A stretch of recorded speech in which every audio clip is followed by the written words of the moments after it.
नमस्कार दोस्तों, स्वागत है एक बार फिर से आप लोगों का अपना एडू हब यूट्यूब चैनल में। आज हम एनसीईआरटी सीरीज़ के अगले अध्याय की ओर बढ़ेंगे, जिसमें हम क्लास 6 के हिस्ट्री के 8वें चैप्टर को देखेंगे। इसमें चैप्टर का नाम है खुशहाल गांव और समृद्ध शहर।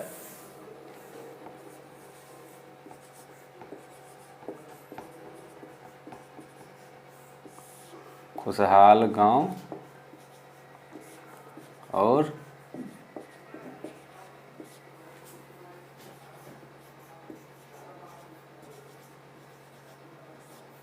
शहर।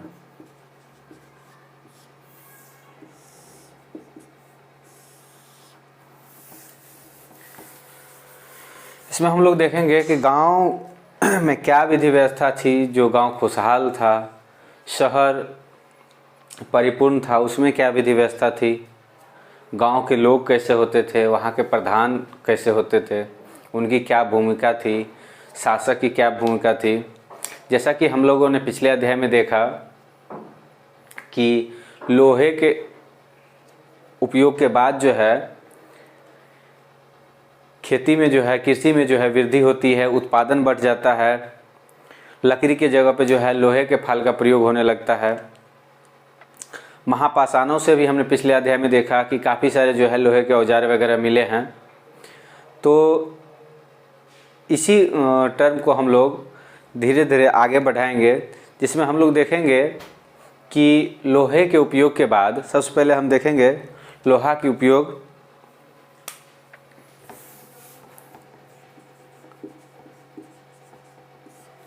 लोहा के उपयोग से क्या होता है कि लोग जंगल को साफ करते हैं, कुल्हाड़ी का उपयोग करके लोग जंगल को साफ करते हैं। कृषि में जो है हल का प्रयोग होता है और उत्पादन बढ़ता है। कृषि क्षेत्र का भी विस्तार होता है जंगल को साफ करने से। इस तरीके से हम लोग जैसे जैसे धीरे धीरे आगे बढ़ेंगे, पहले हम लोगों ने देखा कि जो छिड़क के फसल उपजाया जाता था उसको अब रोपाई करने लगे लोग। लकड़ी के जगह पे लोहे के हल का उपयोग होने लगा। अब समस्या रह गई कि सिंचाई की, तो हम लोग अब सिंचाई के बारे में देखेंगे कि लोग सिंचाई के विषय में क्या सोचते थे।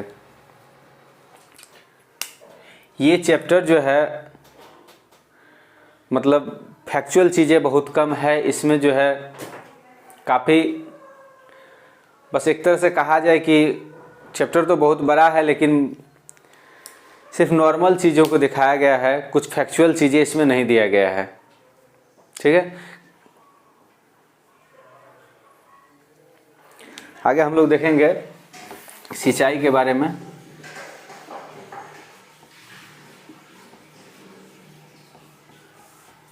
ठीक है, अब जब कृषि में हल के फाल जो है लोहे के होने लगे, छिड़क के जगह पर रुपाई होने लगी, अब कमी रह गई सिंचाई की। सिंचाई के विषय में जब हम लोग देखेंगे इसमें, तो सिंचाई के बाद जो है फसल जो है उपज कई गुना बढ़ गया।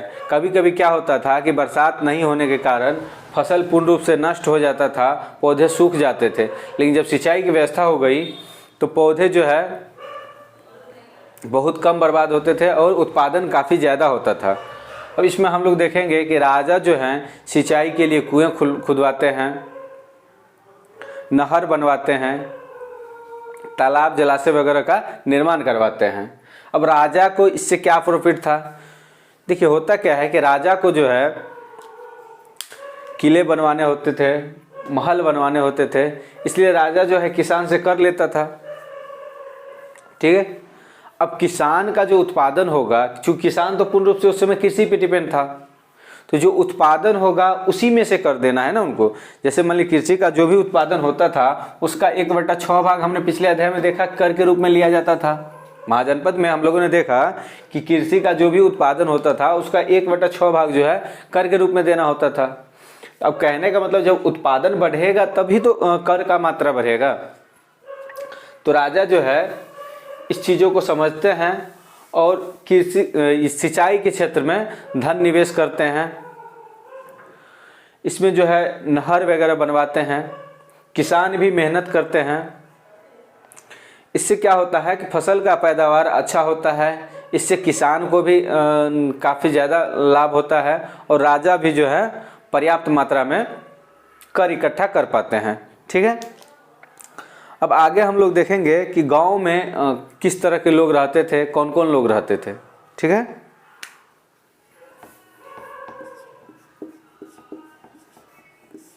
गांव में कौन रहते थे। ठीक है,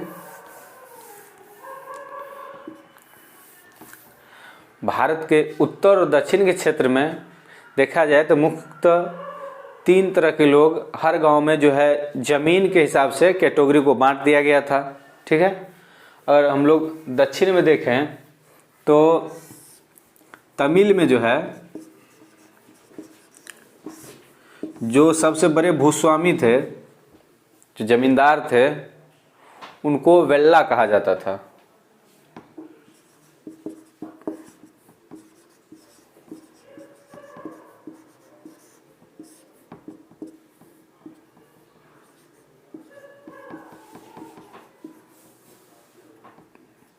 वेल्ला कहा जाता था। ठीक है, जो खेतिहर किसान थे जिसके पास छोटी भूमि थी, ठीक है, उनको जो है जिनके पास छोटी भूमि थी, जो खेतिहर किसान थे, जो साधारण हलवाहे टाइप के लोग थे, उनको जो है उनवार कहा जाता था।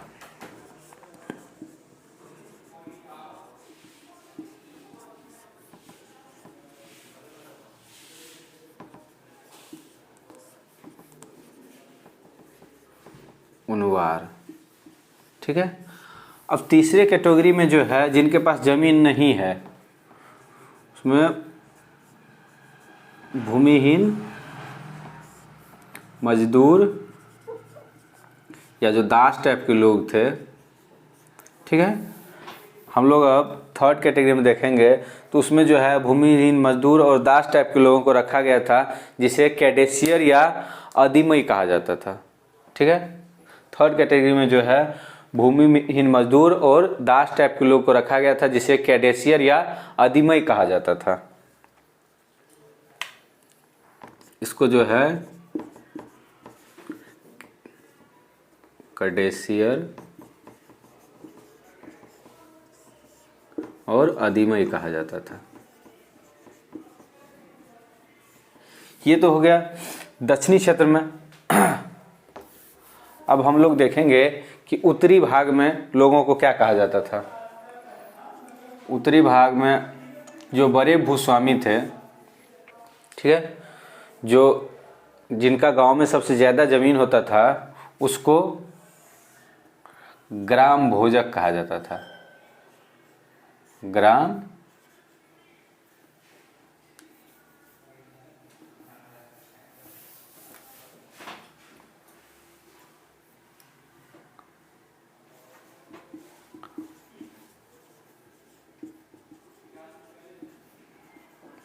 बड़े भूस्वामी या जो प्रधान थे, सॉरी इसको इधर मिटा के इधर से लेते हैं, इधर स्पेस नहीं है, नहीं दिखेगा, लाइट का इफेक्ट है। इधर हम लोग देख लेते हैं। उत्तरी भाग में जो है बड़े भूस्वामी को ग्राम भोजक कहा जाता था। ठीक है, जो खेतिहर टाइप के लोग थे, जो छोटे भूमि वाले लोग थे, उनको जो है गृहपति कहा जाता था। और जो भूमिहीन थे उनको जो है दास या कर्मकार कहा जाता था। दास या कर्मकार। अब ये जो ग्राम भोजक होते थे, ये गांव का प्रधान होता था। ठीक है, ये पद जो है एक पद होता था, ये ग्राम भोजक का। ग्राम भोजक वैसे लोगों को बनाया जाता था जिसके पास सबसे ज़्यादा भूमि हो। ठीक है, सबसे ज़्यादा भूमि का उस समय जो है लोगों को ज़्यादातर भूमि के आधार पे ही देखा जाता था। अभी जो हम लोग बात कर रहे हैं लगभग 2500 साल पहले की बात कर रहे हैं, जिसमें जो है उत्तर के क्षेत्र में ग्राम भोजक हुआ करता था, जो गांव में जब लड़ाई झगड़े वगैरह होता था तो इसका निपटारा एज ए न्यायाधीश के रूप में भी ये काम करते थे। जरूरत पड़ने पे एज ए पुलिस के रूप में भी वर्क करते थे। ये पद जो है ग्राम भोजक का, ये वंशानुगत होता था। जैसे अगर ये ग्राम भोजक हैं तो इनके बेटे भी ग्राम भोजक बनेंगे, इस तरीके से ये पद होता था। ठीक है, अब इसी क्रम में हम लोग आगे बढ़ेंगे और देखेंगे कि ये जो शब्द है, जैसे तमिल में अगर देखा जाए तो वेल्ला, उनवार, कैडेसियर, अदिमे वगैरह है, ये कहाँ मिली है, मतलब प्राचीन तमिल की रचनाएं क्या थी। ठीक है, हम लोग देखेंगे प्राचीन तमिल रचनाएं, प्राचीन तमिल रचनाएं। ठीक है, प्राचीन तमिल रचनाएं में देखेंगे हम लोग संगम साहित्य,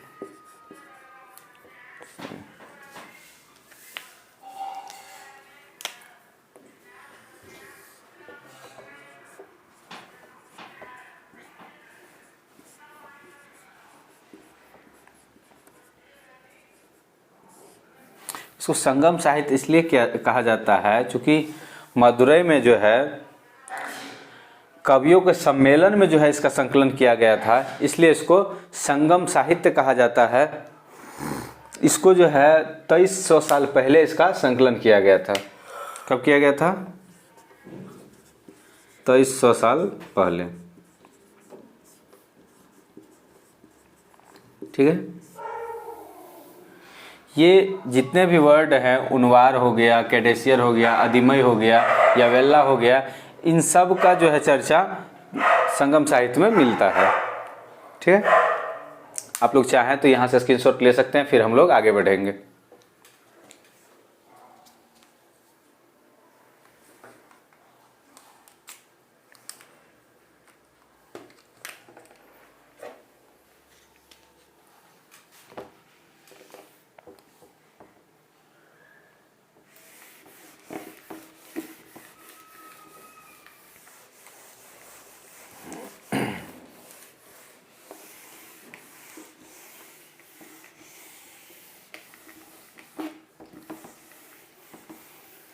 ये तो हम लोगों ने देखा गांव के बारे में। ठीक है, अब हम लोग थोड़ा नगर पे चले।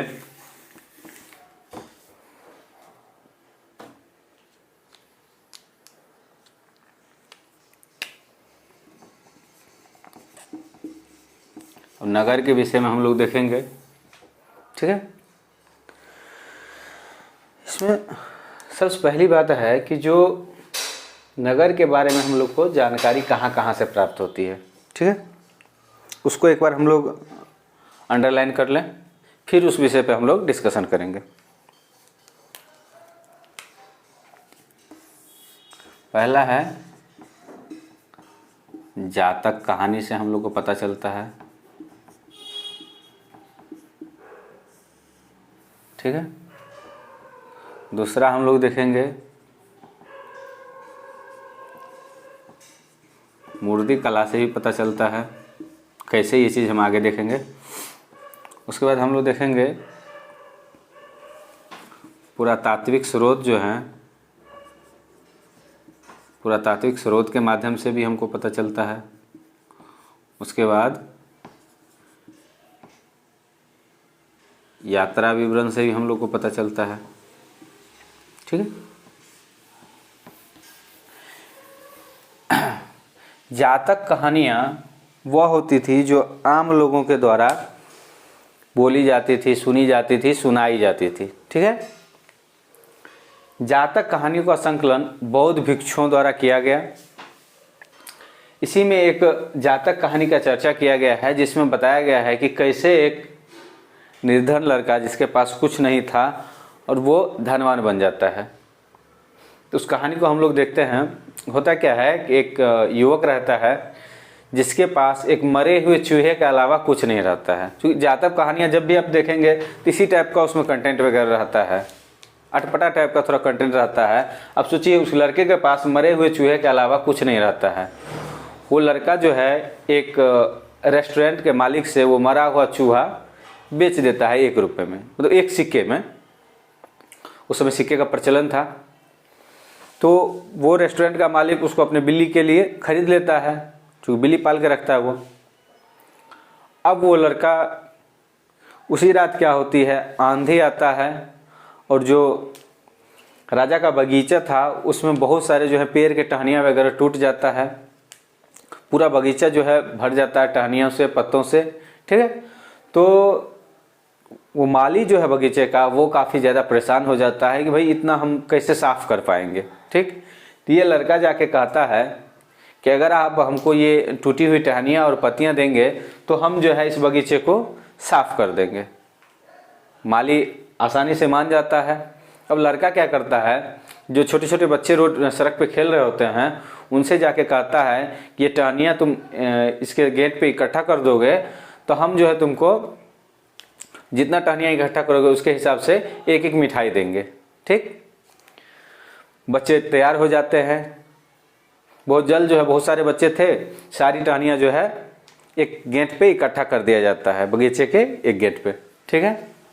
अब राजा का जो कुम्हार है वो जलावन के तलाश में, चूँकि कुम्हार जो है अपना जो बर्तन पकाता है तो उसमें जो है बहुत सारे जलावन का उपयोग होता है, लकड़ी का उपयोग होता है, ठीक।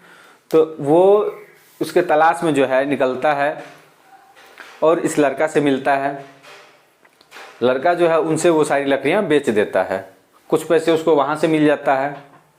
अब लड़का क्या करता है, ये जो है एक बड़ा सा बर्तन लेता है, पॉट लेता है, उसमें शुद्ध पानी भरता है और नगर के मुख्य द्वार पे जाके बैठ जाता है। वहाँ पे जो है जो भी घास काटने वाले होते हैं, चूँकि देखिए नगर में बहुत सारे लोग जो है पशुपालन भी करते थे, घोड़ा वगैरह भी लोग रखते थे। तो ये लोग जो है उन लोगों से घास काट के लाया करते थे और बेच दिया करते थे, ठीक। तो घास काटने वाले लोगों को ये लड़का जो है पानी पिलाता है। तो घास काटने वाले लोग इनसे कहते हैं कि आज तक तो किसी ने ऐसा नहीं किया, लेकिन तुमने जो है बहुत अच्छा काम किया, हम लोगों को पानी पिलाया, तुम्हें क्या चाहिए। तो वे लोग जो हैं इनसे पूछते हैं कि भाई तुम्हें क्या चाहिए। ये लड़का जवाब देता है कि अभी नहीं, हमारा जब समय आएगा, हमको ज़रूरत होगा तो हम मांग लेंगे, ठीक है। अब ये वहाँ से चल देता है। एक व्यापारी, छोटा व्यापारी से ये दोस्ती करता है। उस व्यापारी के माध्यम से इसको पता चलता है कि गांव में जो है, मतलब वो जो नगर था वहाँ पे जो है एक शहर से बहुत बड़ा व्यापारी जो है, घोड़े का व्यापारी आने वाला है, ठीक। लड़का के दिमाग में घंटी बजी। ये गया घास काटने वालों के पास और कहता है कि आप हमको 1-1 गट्ठर घास दे दीजिए। जो घास जो है गट्ठर या बोझा कह लीजिए, उसमें बांध के रखता था लोग। तो लोग नॉर्मली समझा चलो ठीक है, दे दिया लोग। उसके बाद लड़का शर्त रखता है कि मान ली 500 लोगों को ये पानी पिलाया, 500 गट्ठर इसके पास हो गया। लड़का कहता है कि आप लोग अपना घास तभी बेचिएगा जब मेरा घास पूरा बिक जाए। लोगों ने कहा ठीक है। अब वो जो घोड़े का व्यापारी था, बहुत सारा घोड़ा लेके आया था, भाई घोड़ा को तो चारा चाहिए, तो वो पूरा खोज लेता है, कोई उससे घास नहीं बेचता है। लास्ट में इस लड़के के पास आता है। लड़का जो है 1000 सिक्के में उसको घास बेच देता है। तो ये कहानी था, ठीक है। तो इसमें हम लोग देख रहे हैं कि सिक्के के हिसाब से जो है इसका वैल्यू आकलन किया जाता है, ठीक है। इसी क्रम में जब हम लोग आगे बढ़ेंगे, इसमें हम लोग देखते हैं कि ये तो हो गई जातक कहानियाँ। तो यहाँ से भी हम लोग को जो है नगर के बारे में पता चलता है, ठीक। दूसरा चीज़ हम लोग देखेंगे मूर्तिकला। मूर्तिकला में होता क्या है, आप लोग अक्सर देखे होइएगा कि कहीं अगर मंदिर में जाते हैं तो मंदिर पे जो है पुराने चित्र वगैरह बनाया हुआ रहता है। वो चित्र जो है पुराने नगर वगैरह को ही तो दिखाता है। पुराना जो गांव हो गया, जंगल का चित्र हो गया, ये सब चीज़ जो है मूर्तिकार जो है उसको कायदे से उकेर के, या तो कहिए सीढ़ी जो है घर के मेन रेलिंग पे भी लगा रहता है, ठीक है। इन सब चीज़ों को जो है अभी तो पीओपी मॉडल आ गया है। अब पुरातात्विक स्रोत में बात करेंगे तो पुरातात्विक स्रोत में भी हमने शुरू से देखा कि पुरातात्विक स्रोत के माध्यम से ही हमें ज़्यादा जानकारियाँ मिली है, जिसमें अगर हम लोग देखें तो इस चैप्टर के हिसाब से जो है वलय कूप का वर्णन किया गया है, गुसल खाने का वर्णन किया गया है। इन सब चीज़ों से जो है हमें प्राचीन नगर का जो है जानकारी मिलता है। यात्रा विवरण में देखेंगे तो उस समय जो है यात्री जो आते थे तो अपनी यात्रा विवरण में लिखते थे कि हाँ यहाँ हम गए थे, यहाँ पे ये चीज़ें हम देखे, वो लोग लिख के रखते थे। या मान लिए कोई नहीं भी लिखे तो अपनी यात्रा विवरण में एक लोगों से बताया कि हम वहाँ गए थे, वहाँ पे हमने देखा कि ये सारा चीज़ था, तो वो लोग फिर दूसरे लोग इस तरीके से जो है ये चलते आता था और लास्ट तक पहुँचता था। अभी मान लीजिए जो कहानी हम लोग सुनते हैं, पहले तो लिखने का साक्ष्य था ही नहीं, तो हम लोग कैसे पता चला? मतलब हम लोग रामायण ही अब पढ़ते हैं, लिखते हैं, सुनते हैं, देखते भी हैं, ठीक। लेकिन जिस समय ये हुआ होगा, जिस कालखंड में ये हुआ होगा, क्या उस समय लिखने का सोर्स अवेलेबल था? सोचें तो ये जो है एक दूसरे के माध्यम से पीढ़ी दर पीढ़ी जो है ये एक धरोहर के रूप में बढ़ते चला गया। जैसे मान लीजिए कोई व्यक्ति हैं, दादाजी अपने पोता को सुनाए, पोता फिर अपने पोता को सुनाए, इस तरीके से ये पीढ़ी दर पीढ़ी जो है बढ़ते गया। और अंत में जब कागज़ का आविष्कार हुआ, ये सारा चीज़ हुआ, तो उसमें जो है इसको प्रिंट किया गया, लिखा गया। बाद में जब सिनेमा का आविष्कार हुआ तो इसको चलचित्र के माध्यम से भी दिखाया गया। अब हर चीज़ में देखिए धीरे धीरे डेवलपमेंट होते चला गया। लेकिन कहीं ना कहीं शुरुआती दौर में जो है सिर्फ बोला और सुना जाता था।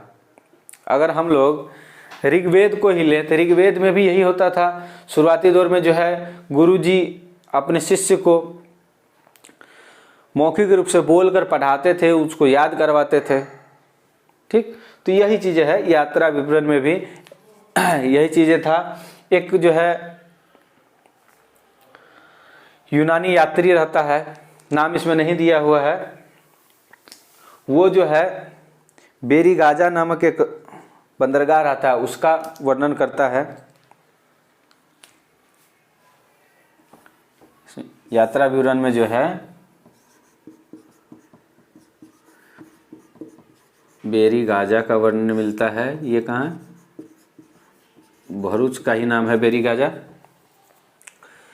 इसमें ये कहता है कि ये बेरीगाजा बंदरगाह जो है समुद्र से आने के बाद इतना संकरा रास्ता है, इतना पतला रास्ता है कि वहाँ पे सभी लोगों जो है नाव नहीं चला सकते हैं। जो प्रशिक्षित मछुआरे हैं या राजा के द्वारा जो बहाल किए गए आदमी हैं वही चला सकते हैं, सबके बस की बात नहीं है। बेरीगाजा से जो है मूल रूप से बेशकीमती पत्थर, सोने, चांदी वगैरह का आयात होता था और जो है मुख्य रूप से कैर्नेलियर पत्थर वगैरह का निर्यात भी किया जाता था। रेशम कपड़े हो गए। अब उस समय जो है लोग राजा के लिए उपहार भी लाते थे, जिसमें इसमें चर्चा किया गया है कि राजा के लिए लोग जो है महंगे शराब, सुंदर स्त्रियां, रेशम के कपड़े, ये सब चीज़ें जो है उपहार स्वरूप लाते थे। अब इसी क्रम में हम लोग जब आगे बढ़ेंगे, एक मिनट,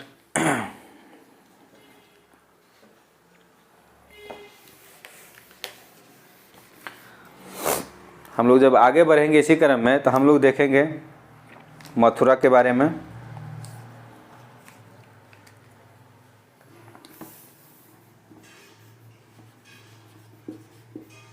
ठीक है,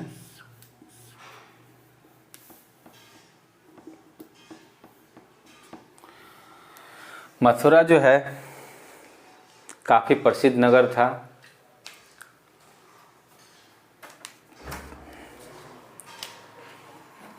क्यों प्रसिद्ध था उसको भी थोड़ा देख लें। ये जो है चारों तरफ से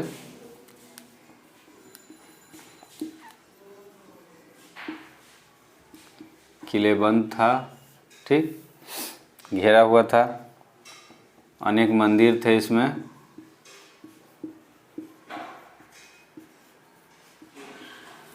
धार्मिक स्थल का प्रमुख केंद्र था।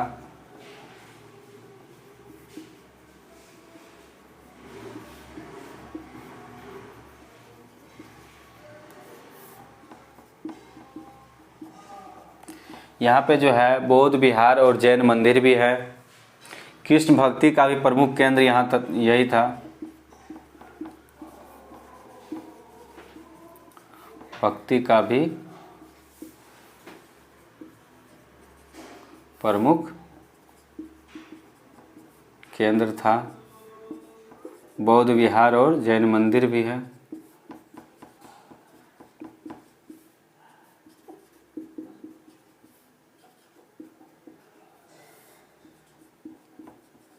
मंदिर भी है। इस तरीके से हम लोग देखते हैं तो मथुरा जो है काफ़ी प्रसिद्ध क्षेत्र था।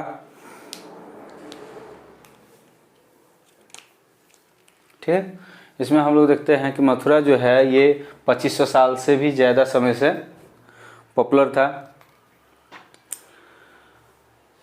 अब अभी भी जो है लोग कृष्ण भक्ति की अगर बात करें तो सबसे पहले लोगों के मुंह पे मथुरा और वृंदावन ही आता है, वहीं से लोग इसको कोरिलेट करते हैं। उस समय भी ये जो है काफ़ी महत्वपूर्ण केंद्र था।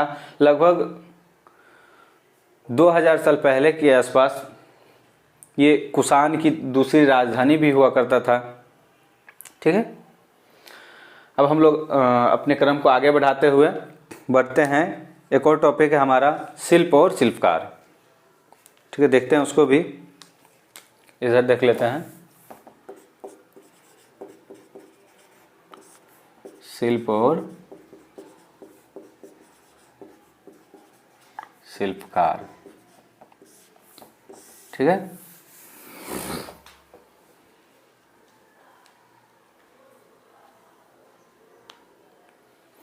अब इसमें हम लोग देखेंगे कि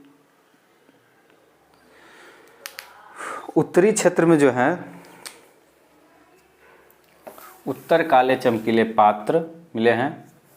चूँकि उत्तरी क्षेत्र में मिले हैं इसलिए इसको उत्तर काले चमकीले पात्र कहा गया है। ठीक है,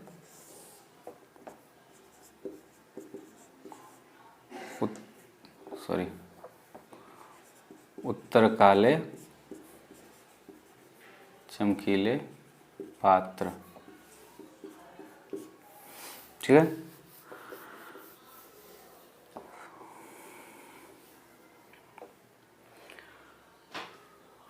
इस समय जो है कपड़े बुनाई का काम भी काफ़ी ज़्यादा प्रचलित था, जिसमें हम लोग देखेंगे कि उत्तर में जो है वाराणसी और दक्षिण में मदुरै जो है प्रमुख केंद्र था।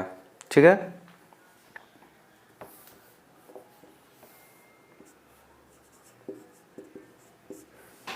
उत्तर में वाराणसी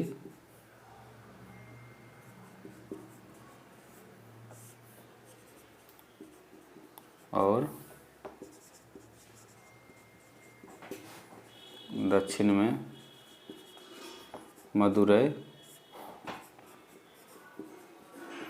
सूती कपड़े का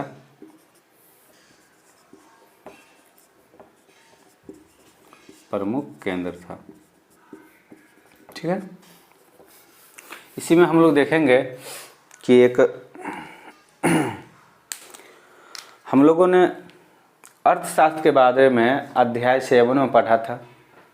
ठीक है, तो ये जो कपड़े बुनने का काम होता है, सूत कटाई से लेकर बुनाई तक का काम, इसका एक रूल्स हुआ करता था, जिसका चर्चा जो है चाणक्य के अर्थशास्त्र में दिया गया है, जिसमें ये बताया गया है कि जो असहाय स्त्रियां होती थी, सक्षम असक्षम विधवा स्त्रियां जो होती थी, उन सब टाइप के स्त्रियों को इस काम में लगाया जाता था। राजा के जो सेवानिवृत्त दासियां होती थी, इसको रिटायर्ड हो गई, मतलब जो काम छोड़ चुकी हैं, उनको इस काम में लगाया जाता था। ठीक है, अब जो लोग जो हैं कारखाने तक नहीं पहुंच पाते थे, उनको जो है वो लोग जो है अपने दासियों को भेज के वहाँ से रॉ मटेरियल ला सकते हैं और फिर उसको तैयार करके दासी के माध्यम से ही पहुँचा दिया करेंगे। ऐसा रूल्स था। उसमें ये कहा गया है कि जो स्त्रियाँ वहाँ कारखाने में जाके काम करती हैं, उनको जो है समय से पहले कंप्लीट करके देना रहता था। समय से पहले का मतलब हुआ कि संध्या होने से पहले कंप्लीट करके देना रहता था। क्योंकि होता क्या था कि दिन में लोग जो है उसको अच्छे तरीके से दिन के रोशनी में जज कर सके, इसके लिए ये ऐसा रूल्स लगाया गया था। अगर अधिकारी स्त्रियों को छेड़ता है तो अधिकारी को दंड दिया जाएगा।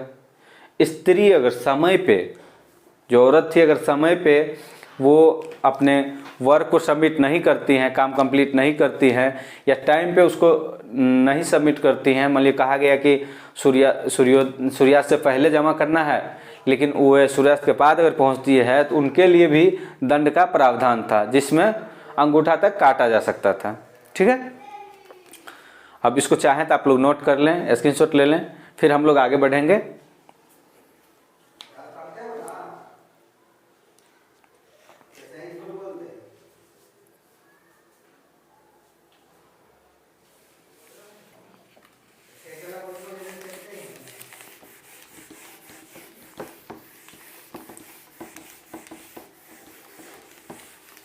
अब एक जगह है अरिकामेडु,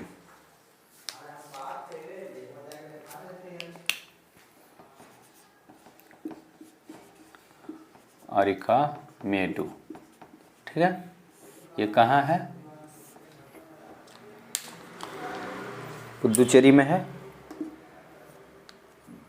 पांडिचेरी, ठीक है।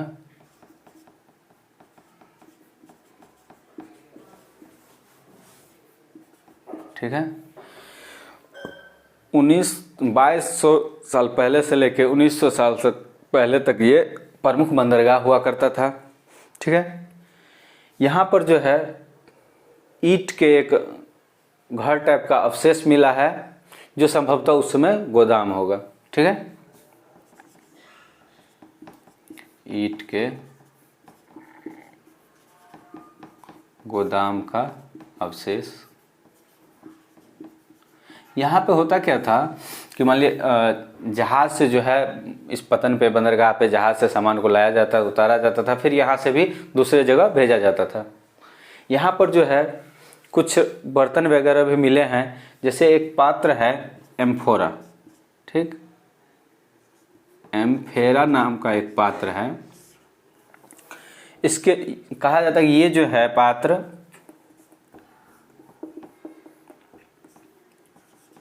शराब या इत्र जैसे तरल पदार्थों को रखने के लिए बनाया गया होगा। तरल पदार्थों को रख लिए के बनाया गया होगा। इसके जो है दोनों साइड हैंडल लगा हुआ है, दोनों तरफ हाथ से पकड़ने के लिए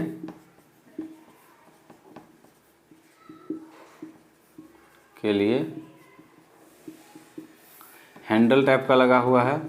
ठीक है, जैसे हम लोग किसी कप या ग्लास को पकड़ते हैं ना, देखिए जैसे मान लीजिए ये कोई एक पात्र हो गया, ठीक है, इस टाइप का, इसके दोनों साइड ऐसे हैंडल हो गया। ठीक है, यानी इस टाइप का कुछ पात्र मिला था। ठीक है, इसमें एक और चीज़ दिया हुआ है जिसको हम लोग देखेंगे, एरेंटाइन। ठीक है, एरेंटाइन नाम का एक पात्र मिला है, एरेंटाइन। ठीक है, ये जो है इटली के शहर एरेंटाइन के नाम पे इसका नाम एरेंटाइन रखा गया है। ये एक बर्तन था, क्या था? बर्तन था। यहाँ से जो है और भी बहुत सारे चीज़ मिले हैं, जैसे आपको कीमती पत्थर वगैरह भी मिला है, शीशा वगैरह भी मिला है, शीशा के भी कुछ बर्तन मिले हैं, इस सब टाइप की चीज़ यहाँ से मिले हैं। ठीक है, आज का क्लास यहीं तक था, मिलेंगे फिर अगले अध्याय में। जय हिंद।